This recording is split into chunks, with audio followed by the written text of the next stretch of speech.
The world of rock just got a little quieter, but the echo of what he was will never fade.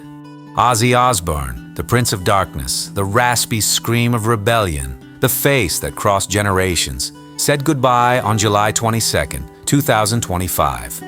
And among so many songs that defined his legacy, one now holds a deeper meaning. No More Tears.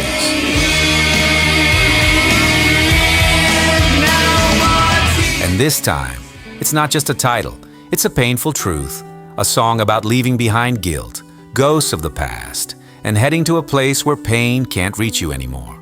Ozzy doesn't cry anymore, and now it's us who do.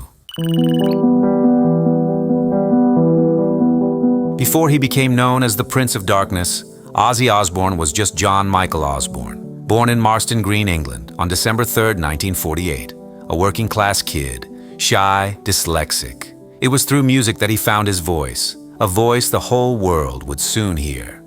In 1968, he formed Black Sabbath with Tony Iommi, Geezer Butler, and Bill Ward, a band that would forever change the sound of rock.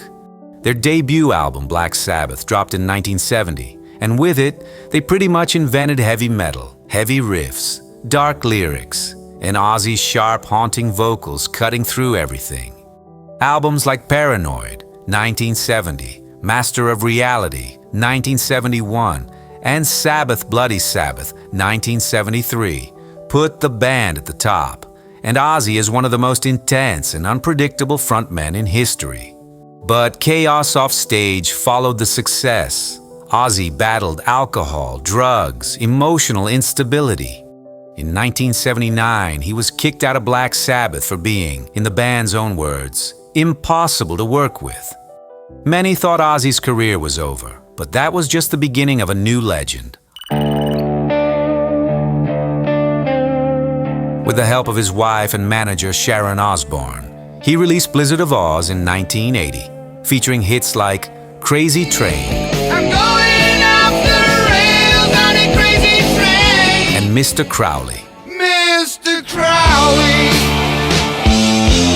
With guitar prodigy Randy Rhoads, Ozzy reinvented his sound, blending metal with classical music, technical solos, and more accessible melodies. Even after Randy's tragic death in 1982, Ozzy kept going. Throughout the 80s and 90s, he solidified himself as a solo icon, with massive tours, heavy records, and paradoxically, increasingly vulnerable emotions. By 1991, Ozzy wasn't just the former Black Sabbath singer. He had proven himself as a solo artist, with albums like Blizzard of Oz, Diary of a Madman, and Bark at the Moon. But with No More Tears, his sixth studio album, Ozzy revealed something new. An artist who still screamed loud, but now also knew when to be silent. Released on September 17, 1991, the album marked a new chapter. Cleaner, after years of substance abuse, more introspective and, ironically, darker than ever. It's a record about regrets you can't erase, and pain you learn to carry, Ozzy told Kerrang at the time.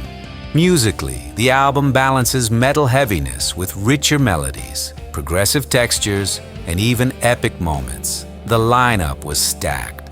Zakk Wylde on guitars, with his sharp emotional tone, Bob Daisley on bass, John Sinclair on keys, and Randy Castillo on drums. Standout tracks, I Don't Want to Change the World, Mama, I'm Coming Home, Desire, and No More Tears. The album sold over 4 million copies in the US alone, went platinum, and marked the start of Ozzy's most mature era. It became the soundtrack of a man who survived his inner hell and was finally telling his story, calmly. And that's why now, with his passing, the title track, No More Tears, takes on a whole new meaning. The song was born from a 4-hour jam session in the studio, with no lyrics at first. That iconic opening groove, that hypnotic bass riff, was created by Mike Inez, who played live bass for Ozzy at the time. While Bob Daisley wrote most of the album's bass lines, it was Mike who crafted that riff that became the soul of the song. Producer Dwayne Barron recalled, "They played that riff for hours. When we got back to the studio, the whole song was basically done." According to Ozzy's interviews, the song came from conversations about murder, guilt, and redemption. It's like someone confessing a crime or trying to exercise their own conscience. It's about hitting the limit when you just can't cry anymore. And that limit, Ozzy knew it well. He battled addiction, fame, his own mind. He was judged, feared, idolized, but above all, human. And No More Tears was the moment he let that show, not as a legend, but as a man trying to stay on his feet. Ozzy Osbourne is gone, but unlike many who pass, he left behind the right words, said the right way, at the right time. Because No More Tears is exactly that, a confession from someone who carried far more than he ever let on, raw, honest, flawed, and deeply human. He lived on the edge of sanity and turned it into art. And the most incredible part? He never apologized for who he was. He screamed, he moaned, he fell, he rose, but he always sang.